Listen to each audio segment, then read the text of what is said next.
তো এখানে তো আমরা এই কয়েকটা আগের দিন করেই দিয়েছিলাম, তিনটা মনে হয়। তাহলে কি ছিল এক নাম্বারটা?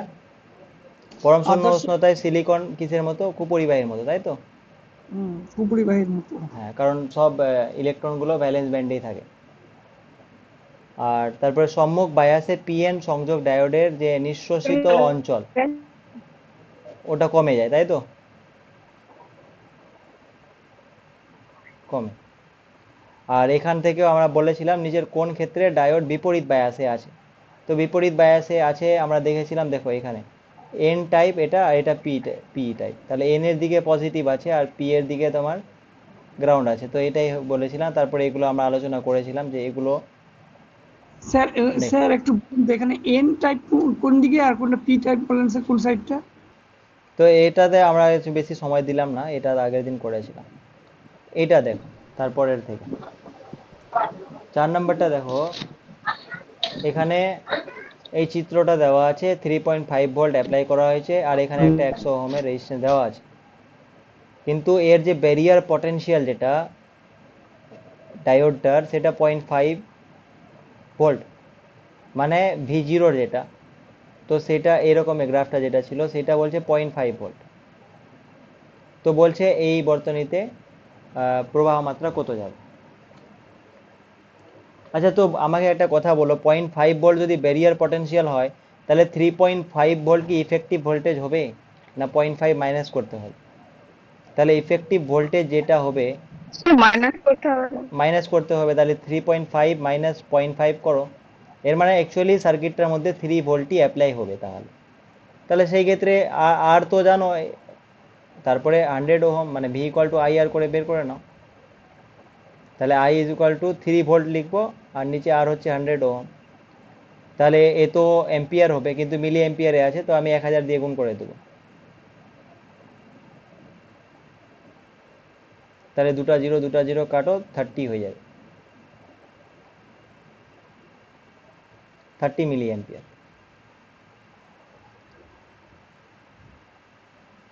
তারপরে 5 নম্বর কোশ্চেনটা বলছে একটি পিএন জাংশন ডায়োড ব্যবহার করা হয় কন্ডেন্সার হিসেবে, ভোল্টেজ রেগুলেটর হিসেবে, বিবর্ধক হিসেবে, না রেকটিফায়ার হিসেবে। তো রেকটিফায়ার হিসেবে দেখেছিলাম, হাফ ওয়েভ রেকটিফায়ার, ফুল ওয়েভ রেকটিফায়ার আগের দিন দেখলাম।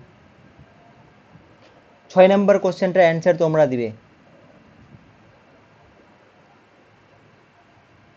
বলো। স্যার ওটা ফসফরাস হবে স্যার, হ্যাঁ, ফসফরাস হবে, হ্যাঁ, ফসফরাস স্যার।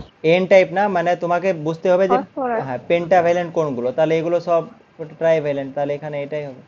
মানে ম্যাগনেসিয়াম তো ট্রাইভ্যালেন্টও না, ম্যাগনেসিয়াম মানে 12, ওটা তো অন্যদিকে যাচ্ছে। হ্যাঁ, হ্যাঁ, 7টা দেখো, ডাই হবে। 7টাও বলো। ইন্ডিয়াম হবে স্যার। কোনটা? কি টাইপ করতে বলছি স্যার, তাহলে কি ওই হবে? ইন্ডিয়াম, ইন্ডিয়াম, হ্যাঁ, ইন্ডিয়াম ইন্ডিয়াম ইন্ডিয়াম, ইন্ডিয়াম হবে। ইন্ডিয়াম। দেখো এই জন্য আমি তোমাদেরকে এর আগের দিন পর্যায় সারণীটা দেখেছিলাম। দেখো সিলিকন আর জার্মেনিয়ামের এই পাশে কারা আছে? ফসফরাস, আর্সেনিক, অ্যান্টিমনি, এগুলো মানে পেন্টাভ্যালেন্ট। এই পাশে কারা? অ্যালুমিনিয়াম, গ্যালিয়াম, ইন্ডিয়াম, এগুলো। তো সেই হিসেবে মনে রাখবে, বুঝতে এই 3টা করে মনে রাখবে আশেপাশে গুলো, তাহলে হবে।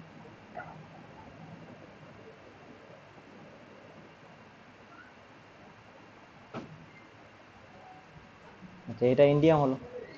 হ্যাঁ, এটা বলো সিলিকন। দেখো সিলিকনের ক্ষেত্রে বলছে। এটা তো স্যার আপনি বললেন এখন হ্যাঁ, শুরুতে। 1.12, 1.12 হবে। এটা আমি কনফিউশন হয়ে যায় যে 1.2 দুটো। হবে। দেখো প্রথমটা হবে অ্যালুমিনিয়ামের বললাম না, G7 মনে রাখবে, G7। G7 স্যার বললো। হ্যাঁ, G7 মনে রাখবে, তাহলে 0.7 এই দুটোই ভ্যালু মধ্যে কনফিউশন হয়। তো G7 মনে রাখবে, তো জার্মেনিয়াম G4, আর এটা 7, তাহলে এটা জার্মেনিয়ামের হলে এটা হতো, কিন্তু হ্যাঁ। সিলিকন বলছে মানে এটা হতো।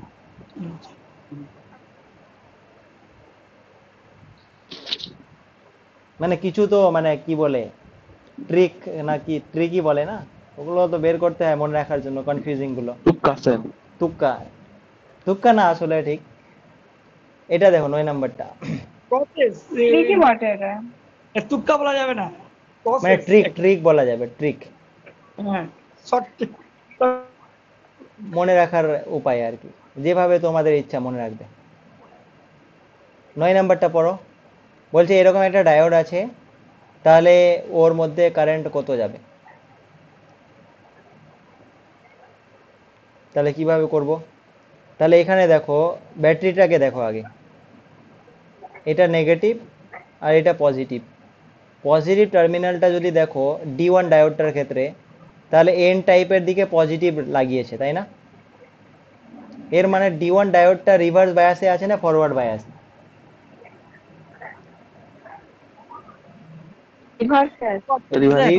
রিভার্সে আছে। তো রিভার্সে যদি থাকে তাহলে এ কোনো কারেন্ট কন্ডাক্ট করবে কি? করবে না।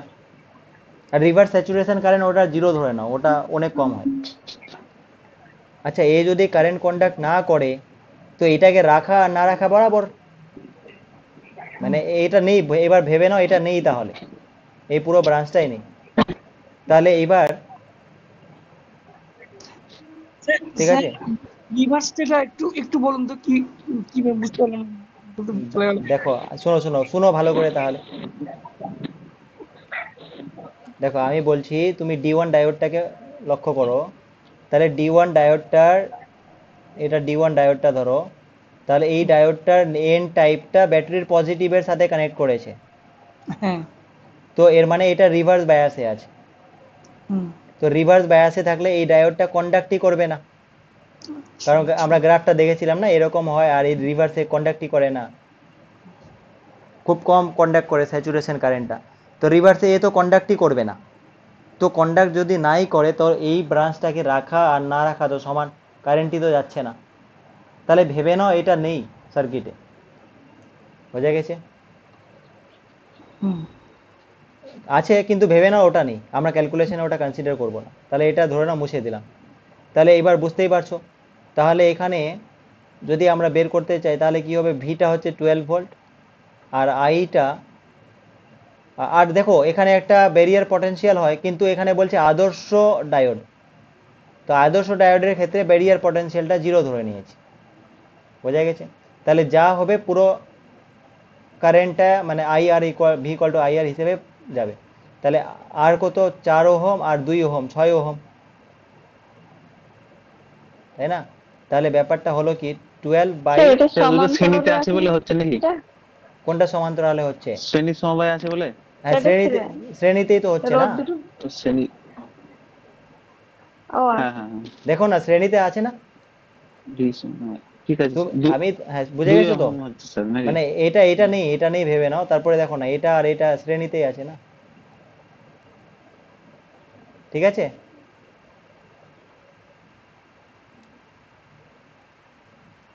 কনফিউশন হলে বলবে।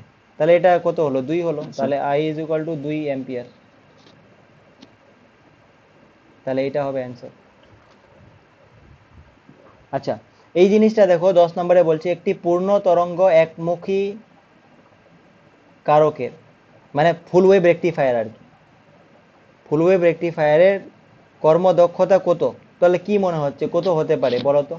এমনি জানো না সাপোজ, তাহলে কোনটা তুক্কা মারবে?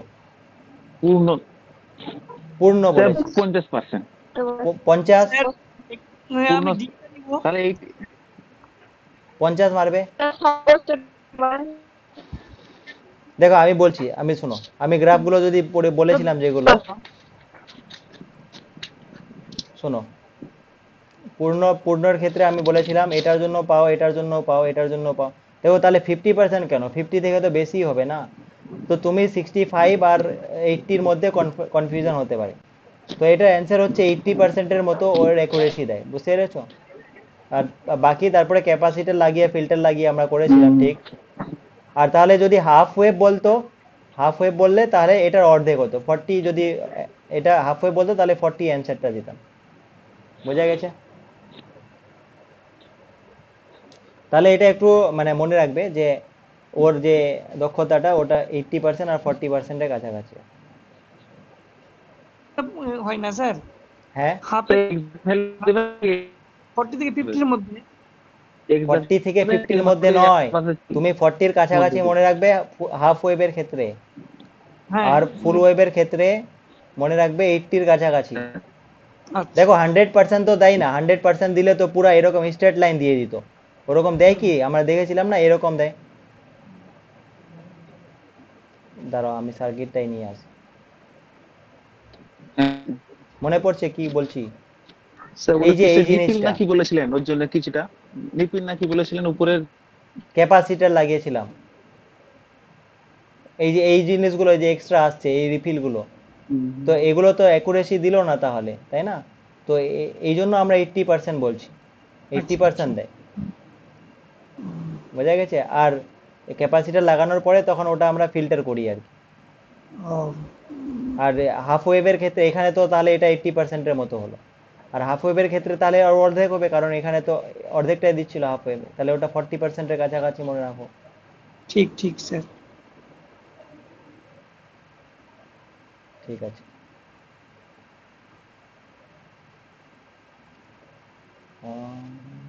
তাহলে এটা হলো। তারপরে এটা দেখো। হ্যাঁ, এটা তোমরাই বলবে, বলো, এটা তো পারবে বলতে। এটা কি বলো তো, সার্কিটটা কিসের?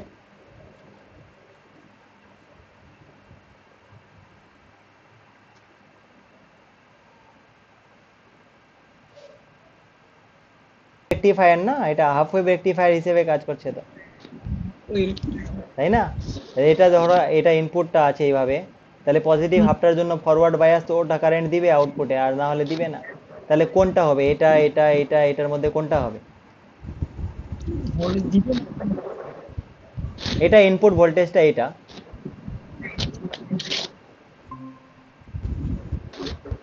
স্যার প্রথম থেকে এবার বলুন কি বললেন স্যার? আমি বলছি যে এই ইনপুট ভোল্টেজটা এখানে তুমি অ্যাপ্লাই করেছো, এখানে অ্যাপ্লাই করেছো, হুম। তো বলছে এর আউটপুটে কিরকম পাবে ওয়েভটা। তাহলে এটা ডায়োড না, একটা সিঙ্গেল ডায়োড, মানে এটা হাফ ওয়েভ রেকটিফায়ার না। আচ্ছা তা হাফ ওয়েভ রেকটিফায়ার হলে খালি পজিটিভটার জন্য আউটপুট দিবে, নেগেটিভটার জন্য দিবে না। ও পজিটিভটার জন্য দিবে, নেগেটিভটার জন্য দিবে না। স্যার এটা হাফ ওয়েভ কি স্যার? হাফ ওয়েভটা বুঝতে পারিনি স্যার, এটা কি করে ধরলেন? আরে কারণ একটা ডায়োড আছে, এর আগের দিন ক্লাসটা করোনি ঠিক করে তাহলে। হুম দেখেছিলাম না, একটা ডায়োড থাকলে হাফ ওয়েভ হিসেবে সবটা কাজ একবার করে, আর দুটো ডায়োড থাকলে তখন সেন্টার ট্যাপ বলছিলাম যে ওটা ফুল ওয়েভ হিসেবে কাজ করে। আচ্ছা, হ্যাঁ দাঁড়াও স্যার আমি আগের দিনের ক্লাসটা দেখাই তাহলে, মনে দাঁড়াও। পড়েছে। মনে পড়েছে কি? কোনটা হবে তাহলে? তাহলে স্যার সি এরটা হবে। হ্যাঁ, সিটাই হবে না।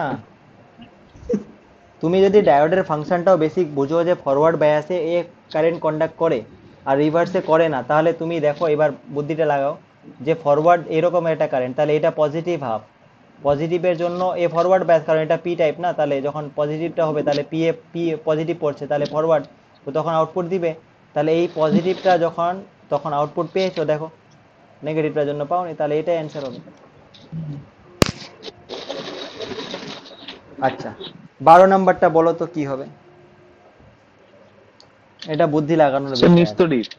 নিস্তড়িতই হবে একটা, কিন্তু কিন্তু এন টাইপ তো ডোপিং করেছো না, সামগ্রিক ভাব।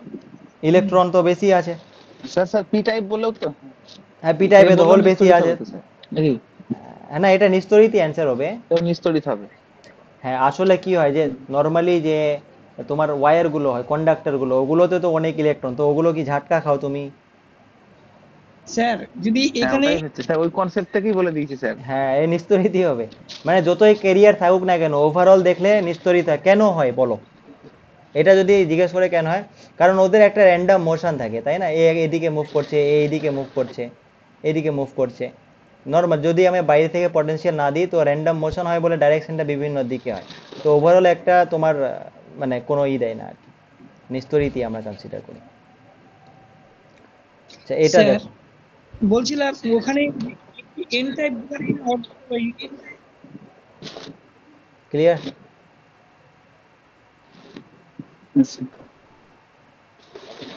আচ্ছা, এটা দেখো।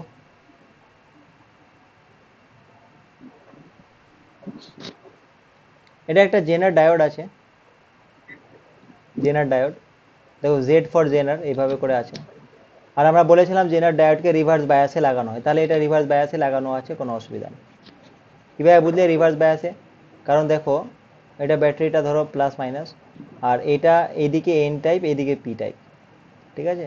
তো প্লাসটা হচ্ছে এন টাইপে লেগেছে আর এটা রিভার্স বায়াসে লাগানো আছে। এবার বলছে যে এখানে এর স্যার ভোল্টেজটা হচ্ছে, ব্যাটারি স্যার ব্যাটারিটা স্যার হ্যাঁ ব্যাটারিটা বুঝতে পারিনি স্যার, কোন কিভাবে প্লাস মাইনাস, ব্যাটারিটা কিভাবে স্যার প্লাস মাইনাস চুজ করলেন? আরে এটা জেনারেল কনভেনশন হচ্ছে নিচের দিকে মাইনাস, কিছু দেখায়নি না, 20 ভোল্ট মানে এখানে প্লাস দেওয়া হয়েছে এর মানে, বুঝতে পেরেছো? আচ্ছা, তা আমি এখানে এখন বুঝতে পারছো নিচের তুমি? দিকে মাইনাস হয় স্যার? হ্যাঁ হ্যাঁ, এটাই কনভেনশন, কিছু বলে না বলে দিলে নিচে মাইনাস। এখন বুঝতে পারছো? এরকম বানিয়ে দিলাম, ঠিক আছে? এখন এর মানে এখানে প্লাস টোয়েন্টি সে ভোল্ট তো স্যার দিয়েছি। পারবো, এটা তো এটা জানি স্যার। হ্যাঁ, এটা দেওয়া নেই তো ওটাই মানে এটা আমরা এটাই কনসিডার করি, আর ওইভাবেই ওই স্যার সেন্সেই রিভার্স দেওয়া হয়, বায়াস আছে। ওই সেন্সেই দেওয়া হয়েছে এটা। তো এখানে 20 ভোল্ট, আর এখানে হচ্ছে এর অ্যাক্রসে বলছে 15 জেনারেল ভোল্টেজটা। তো বলছে যে এই জেনারের মধ্যে দিয়ে কারেন্ট কত যাবে, কিভাবে করব? তো আমি টোটাল কারেন্টটা বের করি আগে, ঠিক আছে? টোটাল কারেন্টটা, তো এটা যদি 15 ভোল্ট হয়, এখানে এর অ্যাক্রসে 15 না, তাহলে এটা 15 ভোল্ট, তাহলে এদের মধ্যে ডিফারেন্সটা কত হচ্ছে, এই রেজিস্ট্যান্সটার অ্যাক্রসে ডিফারেন্স কত? 20 volt minus 15 volt, 5 volt difference হচ্ছে। তাহলে এই ডিফারেন্সটার জন্য এখানে কারেন্ট যাবে হাই ভোল্ট থেকে লো ভোল্টেজের দিকে। তাহলে 5 volt is equal to I into R হবে, মানে 250 ওহম। তাহলে আইটা কত হলো? 5/250 এম্পিয়ার, তাহলে মিলি এম্পিয়ারে করে দাও, এটা কেটে দাও, 0 0 25 চোখ 4 দিয়ে কাটবে, তাহলে কত হলো? 20 মিলি এম্পিয়ার। এই যে 20 মিলি এম্পিয়ার আছে, এই কারেন্টটা এইদিকে যাচ্ছে, রাইট? তো এখানে যখন যাচ্ছে তাহলে এখানে ডিস্ট্রিবিউট হবে, একটা এইদিকে যাবে, একটা এইদিকে যাবে। তো আগে আমি যদি এই কারেন্টটা পেয়ে যাই, তাহলে এই কারেন্টটাও পেয়ে যাব। তাহলে 1 কিলো ওহম রেজিস্ট্যান্সের মধ্যে দিয়ে কত কারেন্ট যাবে ওটা বের করি। তাহলে এটা দেখো, এর অ্যাক্রসে 15 ভোল্টই আছে না 1 কিলো ওহমের মধ্যে দিয়ে, তাহলে 15 volt is equal to I into 1 kilo ohm. 1 kilo ohm মানে 1000 ওহম, তাহলে আইটা হলো কত? 15/1000 এম্পিয়ার, তাহলে মিলি এম্পিয়ারে করো, 1000 দিয়ে গুণ করে দাও, এটা কেটে গেল, তাহলে 15 মিলি এম্পিয়ার। তাহলে total 20 milliampere 20 milliampere যাচ্ছিল, তার মধ্যে 15 মিলি এম্পিয়ার এই ব্রাঞ্চ দিয়ে চলে গেল। তাহলে জেনার দিয়ে কতটা যাবে? তাহলে তাহলে জেনার দিয়ে যাবে 20 মাইনাস 15, 5 মিলি এম্পিয়ার যাবে। বোঝা গেছে? তাহলে অ্যান্সার বি হবে।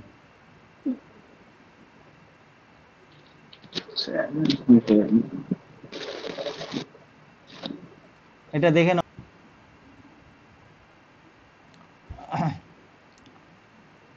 ঠিক আছে, তো এখানে মানে AV is equal two V0/VI, এটা আর এটা ইকুয়াল টু আমরা দেখলাম বিটা RC/RB। তো এখান থেকে ভিআইটা বের করলাম, ভিআইটা বের করে ভ্যালুগুলো বসিয়ে দিলাম, সব দিয়ে দেখলাম যে 20 মিলিভোল্ট আসছে। আর তারপরে এখানে দেখো এই জিনিসটা, মানে এই V0টার কথা বলছে, ঠিক আছে? এই V0টার কথা, RC এর অ্যাক্রস।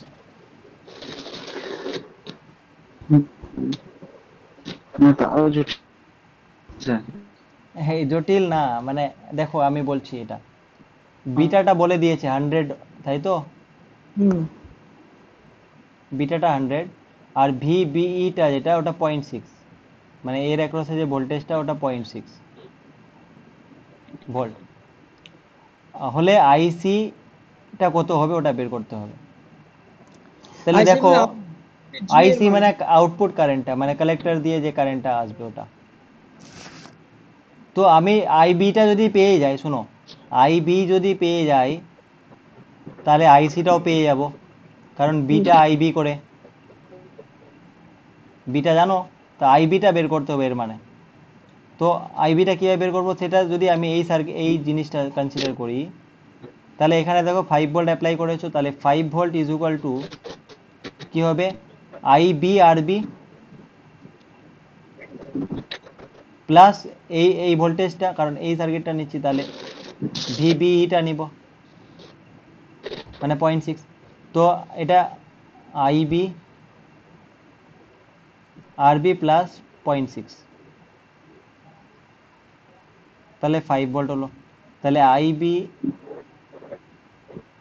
আরবি ইজ ইকুয়াল টু 5 মাইনাস 0.6, তাহলে 4.4, ঠিক আছে। তাহলে আইবি ইজ ইকুয়াল টু হয়ে গেল 4.4 বাই আরবি, আরবি মানে কত, 100 ওহম।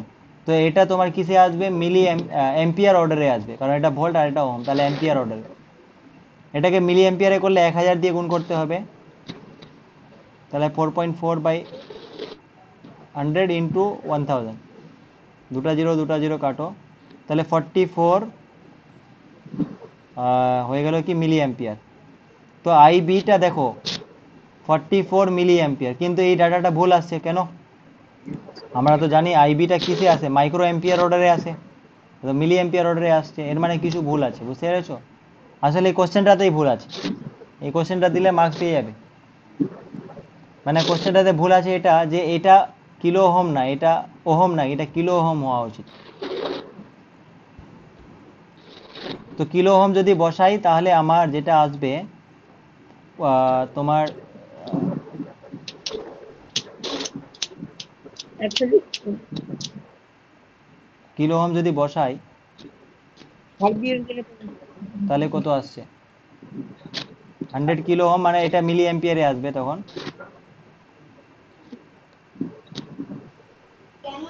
তাহলে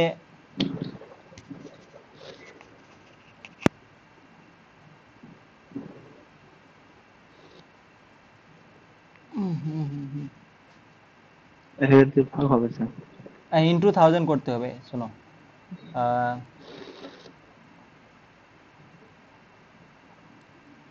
এক মিনিট দাঁড়াও, এটা 4.4 বাই 100 কিলো ওহম যদি করি, তাহলে এটাকে ওহম করে নাও সাপোজ, তাহলে এটা এম্পিয়ারে আসলো, তো মিলি এম্পিয়ারে করলে 1000 দিয়ে গুণ করে দেবো, তাহলে এটা কেটে যাবে, মানে এটা মিলি এম্পিয়ারেই আসবে আর কি। তো তখন কত হচ্ছে, আচ্ছা মাইক্রো এম্পিয়ারে যদি করো, মাইক্রো এম্পিয়ারে, তাহলে তোমার 10⁻³ দিয়ে আরও গুণ করতে হবে, তাহলে দুটা জিরো কাটবে, তাহলে 44 মাইক্রো এম্পিয়ার হলো, 44 মাইক্রো এম্পিয়ার হচ্ছে, ঠিক আছে। মানে আই বিটা 44 মাইক্রো এম্পিয়ার আসছে, তাহলে আইসিটা কত হবে, বিটা আইবি মানে 100 ইন্টু 44 মাইক্রো এম্পিয়ার, তাহলে এটাকে মিলিতে করে দিলে 4400, তাহলে 4.4 না 4400 এটা মাইক্রো এম্পিয়ার হলো,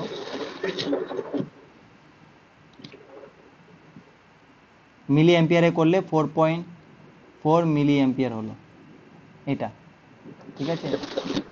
এবার দেখো আইসিটা 4.4 হলো, তাহলে আইসি আর সি এর অ্যাক্রসে ভোল্টেজ ড্রপটা কত, আর সি এর অ্যাক্রসে, মানে ভিসি যদি বলি সেটা কত, 100 ওহম, আর এখানে 4.4 মিলি অ্যাম্পিয়ার, 10⁻³ দিয়ে গুণ করো, তাহলে অ্যাম্পিয়ারে হয়ে গেল, তাহলে পয়েন্ট, দুটা জিরো একটা জিরো, তাহলে 0.44 তোমার ভোল্ট, এত ভোল্ট এখানে ড্রপ হচ্ছে, তাহলে ভি0 অ্যাক্রসে কত হবে, টোটালটা 5 দেওয়া আছে, তাহলে 5 মাইনাস 0.44 করলে ভি0 অ্যাক্রসে হবে, তাহলে 5 মাইনাস পয়েন্ট, তাহলে ভি0টা হবে 5 মাইনাস 0.44, কত হচ্ছে 4.56, তাই তো।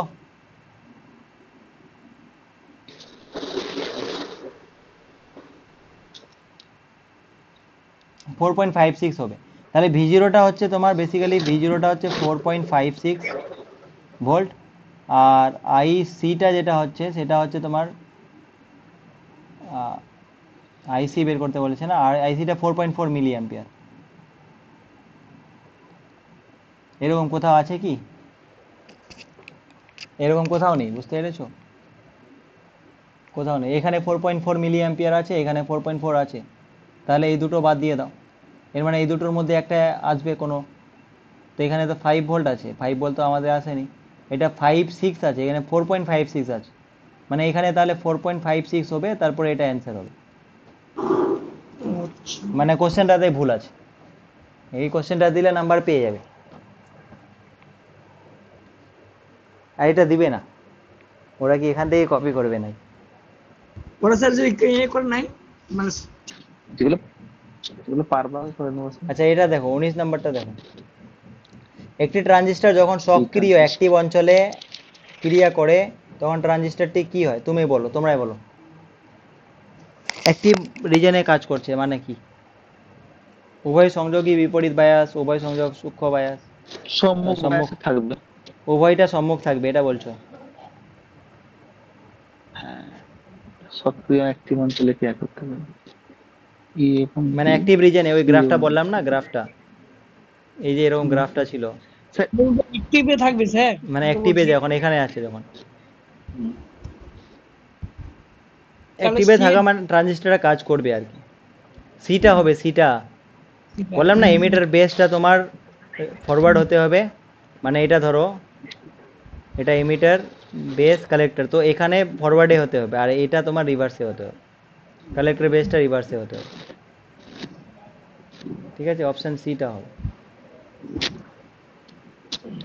এরকম ডাইরেক্ট কোশ্চেন দিবে, ও তো জটিল দিবে না, এগুলো এরকম দিবে না, তো এগুলো এইগুলোই দেখেন স্যার, হুম, এগুলো এইগুলো আবার, চাই। হ্যাঁ, এবার এখানে দেখো, আইসিটা 5 মিলি অ্যাম্পিয়ার বলেছে, আর ভিসিইটা 6 ভোল্ট বলেছে, তাহলে কোন অঞ্চলে আছে বলছে, তাহলে নিশ্চয়ই বুঝতেই পারছো কোন অঞ্চলে থাকবে, গ্রাফটা যদি মনে পড়ে, তাহলে আমরা দেখেছিলাম সক্রিয় অঞ্চলে থাকে। সক্রিয়তেই থাকবে, তাই না? তা এটা তো এটা তো বলছি। অনেক কম ছিল, এইদিকে অনেক কম ছিল, তাহলে এটা 5 মিলি অ্যাম্পিয়ার আর 6 ভোল্ট, সক্রিয় অঞ্চলেই হবে। আচ্ছা, তারপরে বলছে যে আলোকীয় ঘটনার জন্য আলোকতন্তুর মধ্যে দিয়ে আলো এক স্থান থেকে, আমরা অপটিক্যাল ফাইবার পড়িনি, কিন্তু তাও এটা কোনটা হবে তাও বলো তো, এটা বলতে পারবে মনে স্যার হয়। ওই যে মেয়ের হ্যাঁ বলছি, আগের কোশ্চেনটা হ্যাঁ বলো। তো সক্রিয় অঞ্চল চুজ করার কোনো মান দেখে চুজ করতে হবে, মান হ্যাঁ, দেখে এটা ভ্যালু মানটা দেখে চিনতে হবে নাকি? বুঝতে হবে, হ্যাঁ, সক- কারণ এই যে গ্রাফটা আছে না, না কিছু গ্রাফটা স্যার, বলো।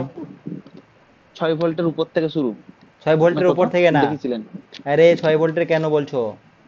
তাই এটা তো এখানে দেখো না, সক্রিয় অঞ্চলটা এখানে 2 ভোল্ট বা তার কম থেকে শুরু হয়ে যাচ্ছে, এখানে দেখো 0.23 ভোল্ট থেকে শুরু হয়ে যাচ্ছে, তাহলে 6 ভোল্ট মানে তো অনেক বেশি জায়গায় আসলো, 2 ভোল্টে হলো সক্রিয়তে আছে, বুঝতে পেরেছো? এই পুরো রিজনটা না, হুম। হ্যাঁ, তো ওটা সক্রিয়তেই আছে। তো এগুলো দেখতে হবে একবার ক্লাসে। হ্যাঁ, গ্রাফটা দেখে নিও, ভালো করে দেখবে, অবজার্ভ করবে।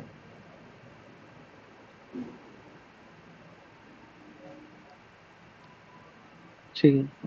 আচ্ছা, আর এখানে কোথায় যেন গেল, লাস্টে যে কোশ্চেনটা আছে এখানে, এটা আমরা পরে করব, নাহলে আমি বলে দিই কি হয়, যে অপটিক্যাল ফাইবারে ভেতরে কোর থাকে, এখানে আমার লাইটগুলো ফেলি এইভাবে, এটা ধরো সিলিন্ড্রিক্যাল এটাই, তো লাইটটা আমরা ফেলি, এখানে অভ্যন্তরীণ পূর্ণ প্রতিফলন পড়েছি না লাইটে, হ্যাঁ স্যার, তো সেই হিসেবে এটা এখানে পড়ে, আবার এইভাবে এইভাবে পড়ে, এইভাবে পড়ে, এইভাবে করে লাইটটা ওই তারটার ওই পাশে গিয়ে বের হয়, তো ওই প্রিন্সিপালটা কাজে লাগে, তো এখানে যে অ্যান্সার হবে যেটা, সেটা হবে অভ্যন্তরীণ পূর্ণ প্রতিফলন, ঠিক আছে? অপটিক্যাল ফাইবারে যে আলোকতন্তুর মধ্যে দিয়ে আলো এক স্থান থেকে অন্য স্থানে পাঠানো হয়, সেটা হচ্ছে অভ্যন্তরীণ পূর্ণ প্রতিফলনের কনসেপ্টটা। ওই স্লেনের সূত্রের মতো নাকি হ্যাঁ, আসবে স্যার? হ্যাঁ, অভ্যন্তরীণ আমরা পড়েছিলাম না ওখানে, মিউ মানে আই বাই ওই মিডিয়ামে আবার ফিরে চলে আসবে, ডেন্সার মিডিয়াম।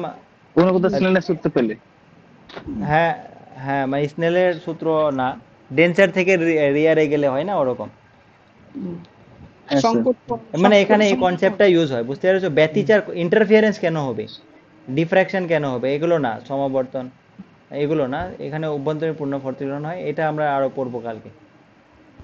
আচ্ছা। ঠিক আছে, আজকে তো অনেক